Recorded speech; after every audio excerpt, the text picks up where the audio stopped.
तो क्या अब दवाएं भी हिंदू और मुसलमान होने लगी हैं? क्या बीमारियां भी किसी का धर्म देखकर उसका शिकार करती हैं?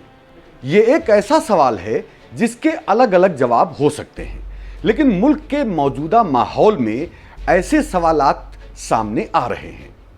जो हालात मुल्क में पनप रहे हैं, उनके मद्देनज़र अक्सर हकीमों और यूनानी तबीबों की ये शिकायतें भी हैं कि केंद्र सरकार की आयुष मिनिस्ट्री के तहत देसी तरीक़े इलाज, यूनानी, आयुर्वेद, सिद्धा, योगा और होम्योपैथिक के बारे में भी मजहबी तफरीक पाई जाने लगी है।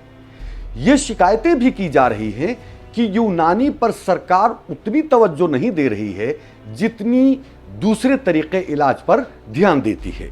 आज यहाँ इंडिया इस्लामिक कल्चर सेंटर नई दिल्ली में आयोजित एक प्रेस कॉन्फ्रेंस में यूनानी और आयुर्वेद की मशहूर दवासाज कंपनी आयुर इन वेदा रेमिडीज प्राइवेट लिमिटेड के चीफ डॉक्टर मोहम्मद शोएब अकरम ने कहा कि ऐसा तो नहीं है कि बीमारियों और इलाज का भी कोई धर्म हो, लेकिन अगर कुछ लोग ऐसा मानते हैं तो हमने उसके तोड़ के तौर पर यह दवा बनाने वाली कंपनी आयुर इन वेदा कायम की है ताकि भारत की तमाम पेथियों को एक जगह करके ऐसे फर्क को जड़ से ही खत्म किया जा सके। मैं हूं आमिर सलीम खान और आप देख रहे हैं हमारा समाज लाइव। आयुर इन वेदा के चीफ हकीम मोहम्मद शोएब अकरम ने प्रेस कॉन्फ्रेंस में पत्रकारों को बताया कि आयुर इन वेदा रेमिडीज प्राइवेट लिमिटेड 18 सितंबर 2022 को नई दिल्ली के इंडिया इस्लामिक कल्चर सेंटर में पहले की तरह रिफाकत यूनानी कॉन्फ्रेंस आयोजित करने जा रही है, जिसका मकसद है कि मुल्क भर के दूर दराज और रिमोट एरियाज में देसी पैथी के तहत इलाज करने वाले हकीमों, तबीबों और वैद्यों को जोड़ा जाए और साथ ही ये फ़र्क भी मिटाया जाए कि बीमारियों और इलाजों में कोई धार्मिक शमूलियत नहीं होती।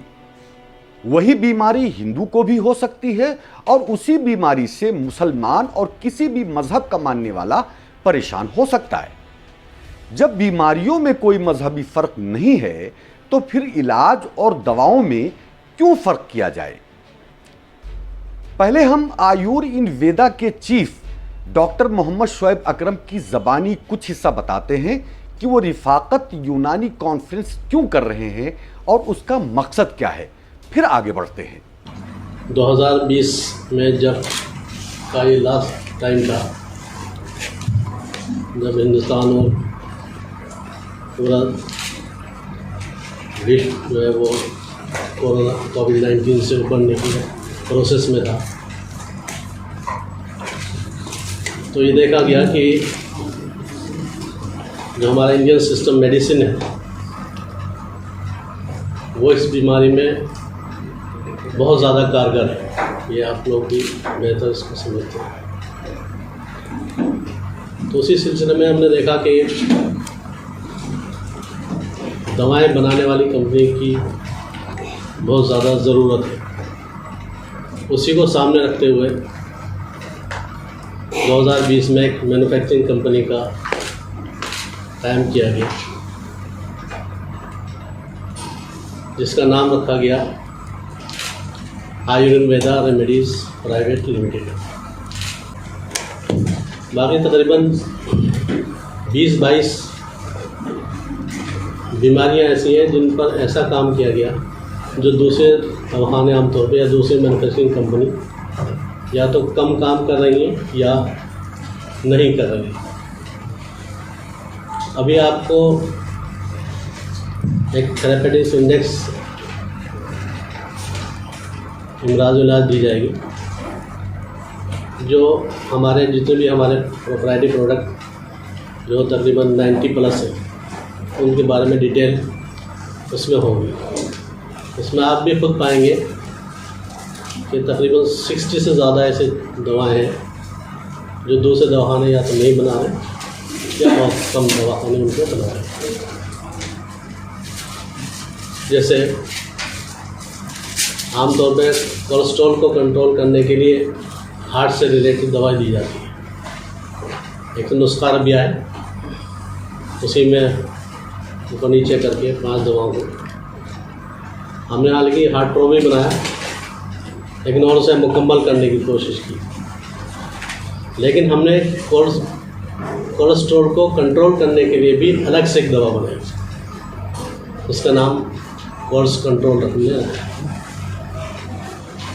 यूरिक एसिड, जिसमें आमतौर पर दवा नहीं है या कम दवा है, उस पर भी हमने दवा बनाई UA रीड के नाम से। हमारी जितनी भी पेटेंट प्रोडक्ट हैं आप उसमें देखेंगे कि प्रो या रीड का नाम लिया गया है। प्रो मतलब यानी आप जानते हैं कि ताकत देना, साथ देना, बेहतर करना, और रीड का मतलब छुटकारा। तो जिनसे छुटकारे का है तो जैसे स्टोन रीड है, अगर पथरी से छुटकारा है तो उसका नाम स्टोन रीड रखा गया है। हेल्थ बनानी है तो उसका नाम हेल्थ प्रो रखा गया है। तो आपने सुना कि डॉक्टर मोहम्मद शुएब अकरम ने क्या कहा। डॉक्टर मोहम्मद शुएब अकरम एक माहिर तबीब, हकीम और डॉक्टर हैं। उनकी 7 पुश्तें हिकमत और देसी तरीक़े इलाज से जुड़ी रही हैं। यूनानी के मैदान में डॉक्टर मोहम्मद शुएब अकरम ने कारहाय नुमायां अंजाम दिए हैं। वो बताते हैं कि रिफाकत यूनानी कॉन्फ्रेंस के आयोजन का हमारा मकसद है कि दूर दराज गांव और रिमोट एरियाज में देसी पैथी पर काम कर रहे हकीमों, तबीबों और वेदों को जांच रिपोर्ट वगैरह की जानकारी और दीगर बुनियादी बातें मालूम हों, जिस पर हम काम कर रहे हैं।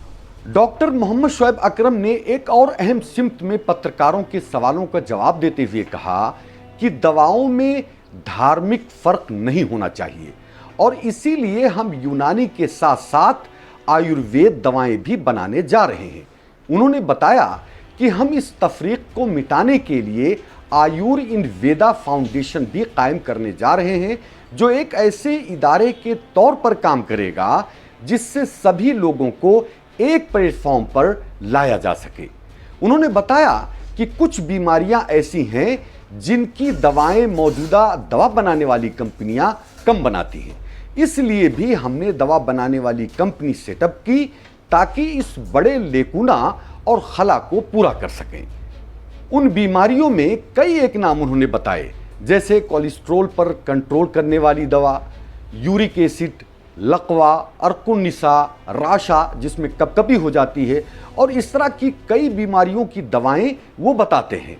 उन्होंने बताया कि हमारी दवाओं में बीमारियों के नाम के आगे और पीछे पर्व और रिड जैसे अल्फाज होते हैं, जो अंग्रेजी के अल्फाज हैं जिनके माने छुटकारा पाने के होते हैं।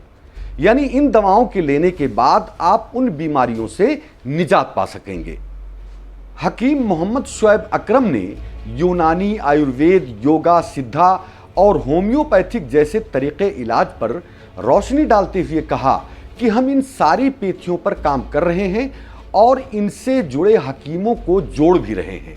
हमने अब तक यूनानी पर काम किया है, लेकिन अब आयुर्वेद और दूसरी पेथियों पर भी काम कर रहे हैं और उनकी दवाएं बनाने जा रहे हैं।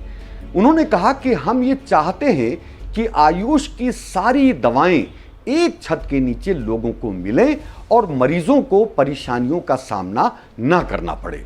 एक सवाल पर कि क्या यूनानी का दायरा सिकुड़ रहा है, उन्होंने बताया कि ऐसा नहीं है, मैं ऐसा नहीं मानता, बल्कि आयुष मिनिस्ट्री के तहत तमाम देसी तरीके इलाज का दायरा बढ़ता जा रहा है। केंद्र सरकार देसी पेथियों पर खातिर खाह ध्यान दे रही है और मौजूदा एनडीए सरकार के दौरान देसी पेथी को आगे बढ़ाने के लिए ही आयुष नाम का मंत्रालय बनाया गया है। हकीम मोहम्मद शुएब अकरम कहते हैं कि हम एक ऐसे देश में रहते हैं जहां सदियों से लोग मिलजुल कर रहते आए हैं। ऐसे में ये फर्क करना कि फलां बीमारी फलां धर्म की है और फलां इलाज फलां धर्म का हो सकता है, ठीक नहीं है। उन्होंने कहा कि ये सोच ही गलत है, इसलिए इन बातों से दूर रहते हुए हेल्थ के मैदान में समाज और मुल्क की सेवा करनी चाहिए।